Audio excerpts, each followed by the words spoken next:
You ready? Okay. Good morning. Y'all bow with me. Gracious Heavenly Father, again we come asking you to forgive us of our sins. To say thank you. Thank you for everything, particularly for being with us. Keep your hand on us, lead us and guide us. Let us do things that please you. Forgive us when we don't. Thank you for the blessings of family and all that it is. In Jesus' name I pray. Amen.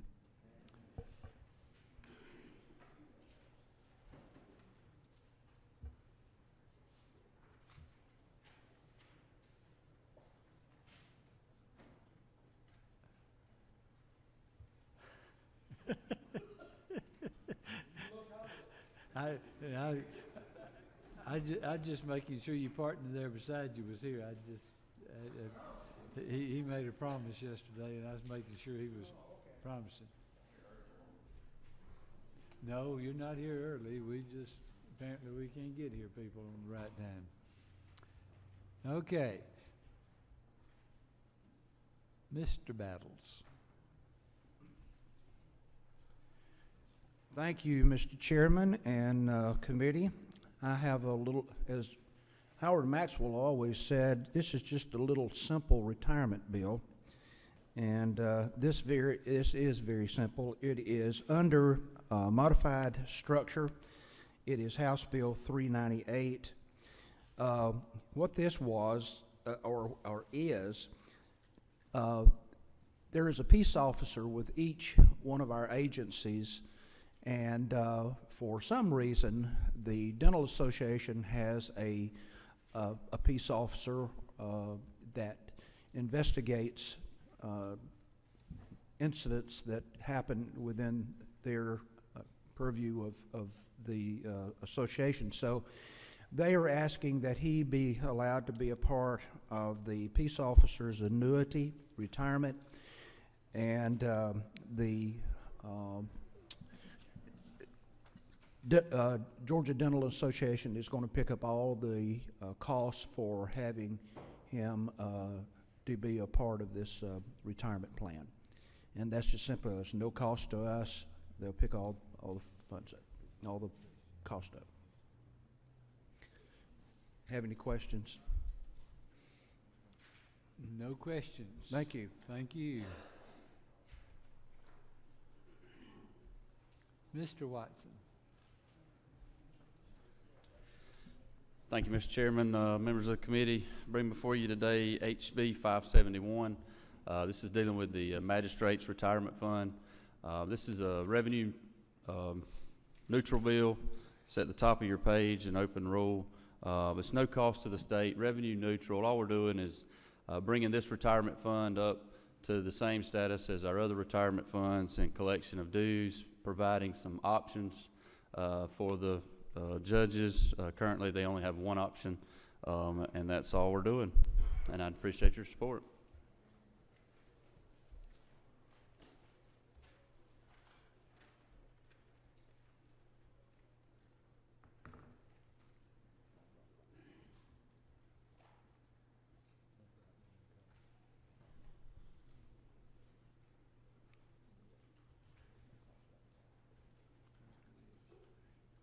Mr. Williams.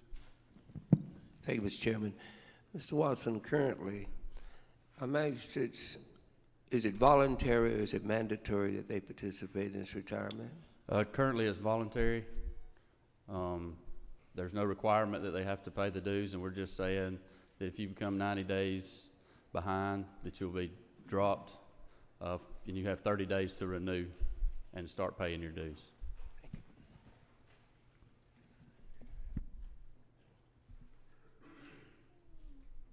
Just one comment. I want y'all to be aware of, there is no upfront cost, but after that, it's the ongoing cost of providing a retirement plan for any employee, not just this one or these, but so there's always going to be a cost. It's just no upfront cost. And when we do these actuarial studies, that's what that shows. It shows you don't have cost. What's it gonna cost for us to get into this? It's nothing. But you will have participation from then on, not only on the employee's part, but on the state's part. And then when you get to a certain time in your life and you quit, that money had best be there to provide that. Y'all just keep that in mind, because we talk a lot about no cost. Well, it's no cost today, but it is a cost sooner or later. Thank you, Mr. Watson. Thank you, Mr. Chairman, members of the committee.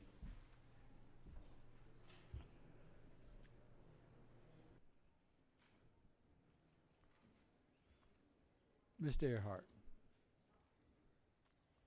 Mr. Chairman, House Bill 658, this is a general statute. However, it only applies to Cobb County. If you look at section 5.1, it's specifically done only to apply when you do hotel motel tax. You have to go into the general statute. All this does is remove the sunset.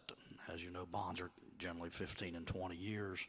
If you're going to renovate or expand or refinance, you need that. And the sunset is now out at 9 years, will be 10, so it's not in a good place for them if they want to do that. So we're asking to remove the sunset. Any questions, Mr. Earhart? No questions. Mr. Harrell. Thank you, Mr. Chairman. Under Structured Rule, House Bill 694.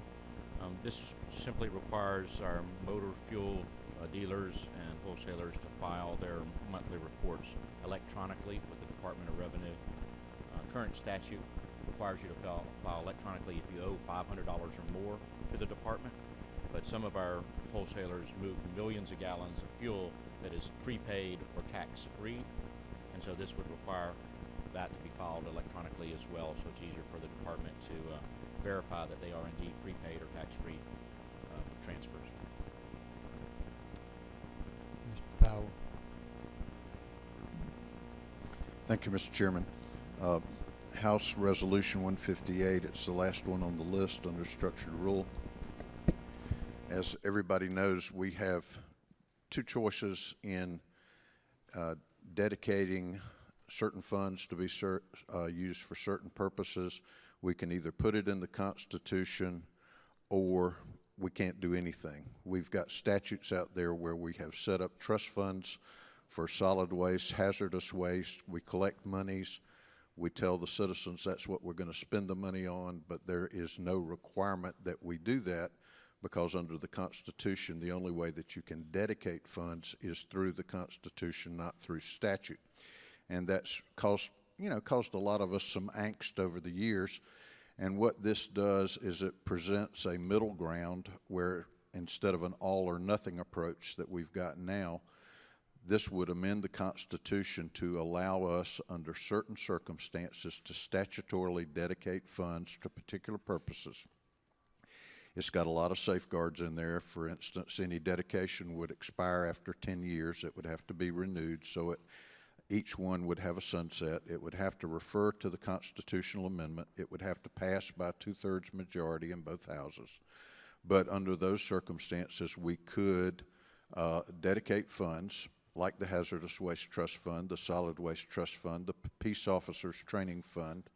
All of those things could be dedicated, and in the event of a financial emergency, by a resolution of both houses, we could suspend it for up to 2 years, and you could do that up to 3 times in any 10-year period. So it gives us a lot of flexibility, but it does allow us to constitutionally, by statute, dedicate funds so that, I mean, if it gets into the Constitution, it's going to be there forever. But if we can do it statutorily, then it gives us the flexibility, but it also gives the teeth that we need in order to be able to prevent the redirection of funds. And so I would submit that this is good legislation, it is good policy, and it would be allow us to do some truth in legislation so that citizens don't feel like they've been subject to bait and switch. Mr. Williams. Thank you, Mr. Chairman. Thank you for this bill, but citizens certainly feel like they've been baited and switched on these fees. Are there any safeguards? Are there any loopholes in there, with the exception of a state financial crisis? Because if there are, they will be found. Can you tell me, Mr. Chairman? No, what it does, Representative, is that we can change it, but the only way we can change it is that we have to do it with the same degree of certainty that we did before. In other words, we can amend it if we have 2/3 vote in the House and the Senate and signed by the governor. We can repeal it, but the problem now is that there is a number of ways that funds can be redirected, and a lot of times it's not something that the legislature approves of. For instance, everybody I've talked to said, you know, it's a crying shame that over the last 10 years that there's been almost $100 million of redirected fees from the Hazardous Waste Trust Fund. There's been $88 million in redirected fees in the last 10 years from the Solid Waste Trust Fund. The legislature didn't approve that, other than the fact that we vote on the budget. But we aren't going to vote against the budget because of one redirection or something that's a little thing that we don't like. And so what this gives us the opportunity to do is that if there is a move to redirect, it takes 2/3 of us to do it, and we have to specifically vote on it, but somebody else can't redirect. Any other questions? Mr. Fleming. Thank you, Mr. Chairman. Chairman Powell, I was reading the bill on page 1, line 22. That provision there seems to limit the amount that can be dedicated. Am I reading that correctly? And then what's the rationale behind that? Yeah, there is concern that without that in there, that we would wind up having fewer and fewer discretionary funds. Right now, you know, you look at the budget and you think, gosh, $25 billion, that's a lot of money, and it is. But then when you start looking at, okay, we're committed to this much in Medicaid, and we're committed to this much in education, and we're committed to this much in higher education, you know, it turns out that there's very little that we actually have discretion over as far as what we can appropriate. And this provision is in there so that we don't go crazy over dedicating fees and then reduce further our ability to appropriate in areas that we need to have that discretion. So it limits it to no more than 1% of the amount that was received in the previous fiscal year can be subject to dedication. That sounds wise, and I guess because it says on line 23, subject to this subparagraph, the fact that the Constitution already dedicates fees doesn't draw in motor fuels tax, for example, to add up to that 1%. No, because something that's we already have the things that are constitutionally Right. dedicated, like the motor fuel tax and the fireworks proceeds. We dedicated trauma and peace officers training fund and some other things. Those would not be included. This would only include in the 1% limitations a statutory dedication pursuant to this constitutional provision. Thank you, Mr. Chairman. No more questions. I'm going to go back to Mr. Harrell. I thought that you were going to ask a question on 694, and I would ask if anyone has a question for Mr. Harrell on 694, on the motor fuel filings. No questions. Okay.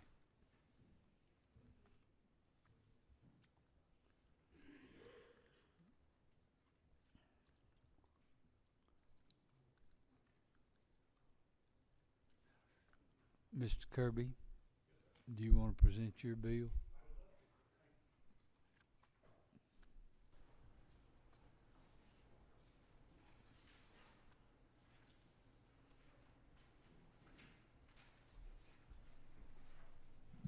Thank you, Mr. Chairman. Apologize, had an orientation class of work that employees went a little over with questions on me this morning, but I bring you House Bill 365 today.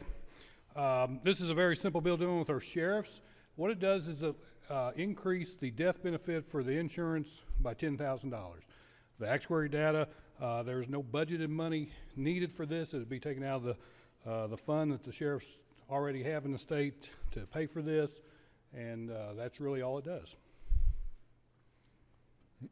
No questions, thank you. Thank you, sir. Okay. We're gonna set the calendar for tomorrow, Wednesday, the 31st.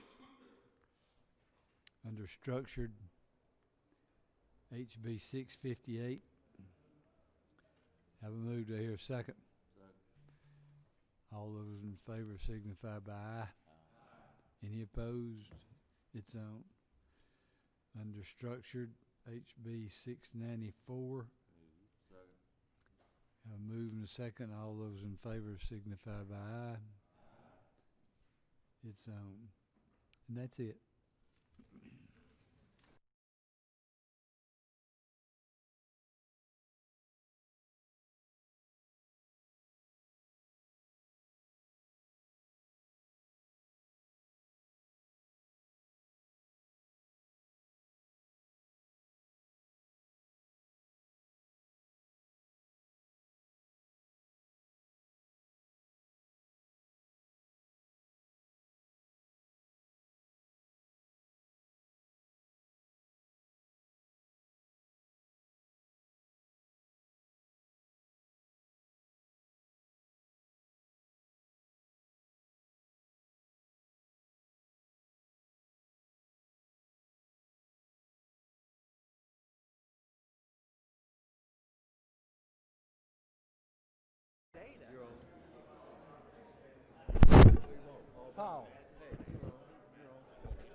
Paul Battles. Paul Battles.